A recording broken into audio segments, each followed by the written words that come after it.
Ever wonder if the quietest people might be hiding the biggest secrets? Well, one dazzling evening at Silver Heights, exactly that kind of secret came to light. This wasn't just any restaurant. It was the kind of upscale establishment where only the city's elite gathered. A magnificent chandelier cast a golden glow across the marble floors, and soft classical music drifted through the air, setting a tone of pure sophistication. Waiters in crisp uniforms moved seamlessly through the room, attending to every whim of the wealthy patrons. Among them was Nathan, a young black man with a polite smile and an unassuming demeanor. Nathan was well-liked by his co-workers, admired for his dedication and kindness. But to the guests at Silver Heights, he was practically invisible, a silent servant in their world of luxury. What none of them knew was that beneath his reserved exterior, Nathan harbored a secret. He possessed a soul brimming with music, the soul of a pianist whose hands could tell stories better than words ever could. For now, though, his dreams remained locked away, hidden behind his role as a waiter. That evening, one of the most notable patrons was Mrs. Eleanor Whitmore. She was a woman of immense wealth and even greater arrogance, notorious for her cutting remarks and condescending air. Draped in a gown that sparkled like her diamond necklace, she held court at the best table, surrounded by a small entourage of sycophantic friends. Her sharp eyes scanned the room, always seeking a moment to assert her superiority. As Nathan approached her table, carrying a tray laden with champagne flutes, Mrs. Whitmore fixed him with a smirk. "You're quite poised for a waiter," she remarked, her voice dripping with mockery. "Tell me, do you possess any actual talents, or is carrying trays the extent of your skills?" Nathan hesitated for a moment, but replied with his usual politeness, "I play the piano, ma'am." Her eyebrows shot up in mock surprise. "The piano? How intriguing. Tell me, are you any good?" "I do my best," he said modestly. Mrs. Whitmore leaned back in her chair, clearly amused.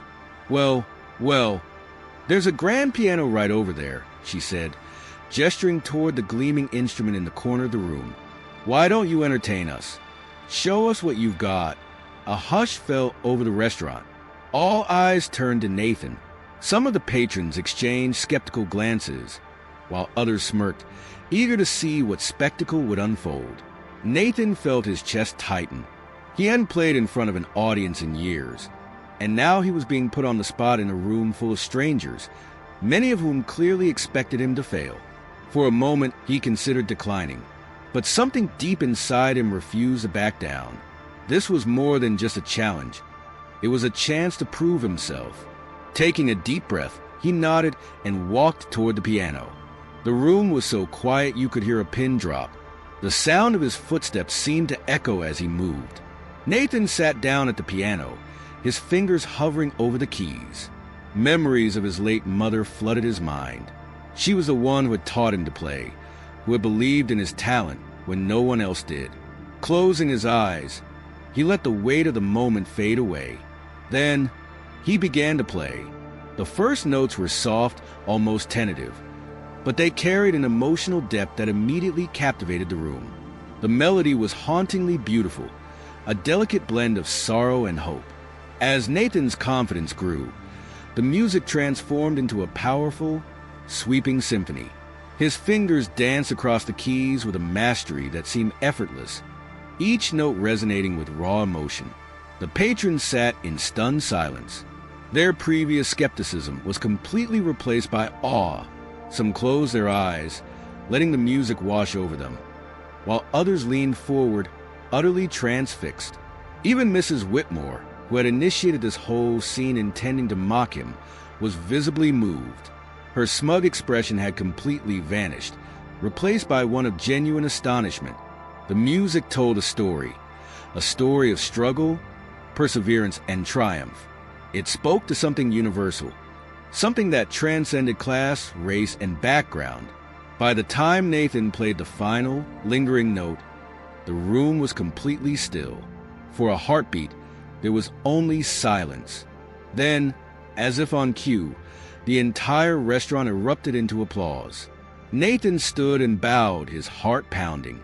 He was used to going unnoticed, but now every single person in the room was looking at him with admiration. Some diners were wiping away tears, while others clapped enthusiastically, shouting for an encore. Mrs. Whitmore, however, sat frozen in her chair. She opened her mouth as if to speak, but no words came out. For the first time in years, she seemed utterly speechless. Finally, she managed to say, "That was extraordinary. Thank you, ma'am," Nathan replied, his voice steady but humbled as he walked back to the kitchen. His co-workers greeted him with wide smiles and pats on the back. "I had no idea you could do that," one of them exclaimed. Nathan simply smiled, feeling a sense of pride he hadn't felt in a long time. He had taken a moment designed to humiliate him and turned it into something unforgettable. Word of Nathan's performance spread quickly. By the next day, patrons were calling the restaurant, asking if the piano-playing waiter would be performing again soon. Nathan was offered a chance to play regularly at the restaurant, not as a waiter, but as their featured pianist. It wasn't long before other opportunities came his way. Invitations to perform at events, offers from music producers, and even a scholarship to a prestigious music academy. As for Mrs. Whitmore, she returned to Silver Heights a few weeks later. But this time, her demeanor was completely different. She greeted Nathan warmly, even apologizing for her earlier behavior. "You taught me a lesson that night," she admitted. "Talent and greatness can come from anywhere." Nathan nodded, his smile kind but knowing. He had learned something too, that his talent was his greatest weapon against prejudice and doubt, a gift that no one could ever take away from him. From that night on, Silver Heights was no longer just a job for Nathan. It was a place where his dreams had taken their first step toward reality. And for everyone who witnessed that unforgettable performance, it was a powerful reminder to never underestimate the quiet ones. Their potential might just leave you speechless. The moral: greatness lies within each of us, often hidden beneath the surface. True talent has the power to break barriers, inspire change, and leave an indelible mark on the world. So, have you ever judged a book by its cover? Nathan's story is a powerful reminder that appearances can be deceiving and that extraordinary talent can be found in the most unexpected places.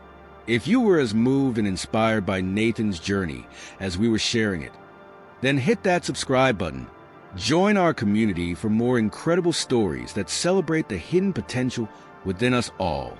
Don't forget to turn on notifications so you won't miss our next video. Thanks for watching, and we'll see you in the next one.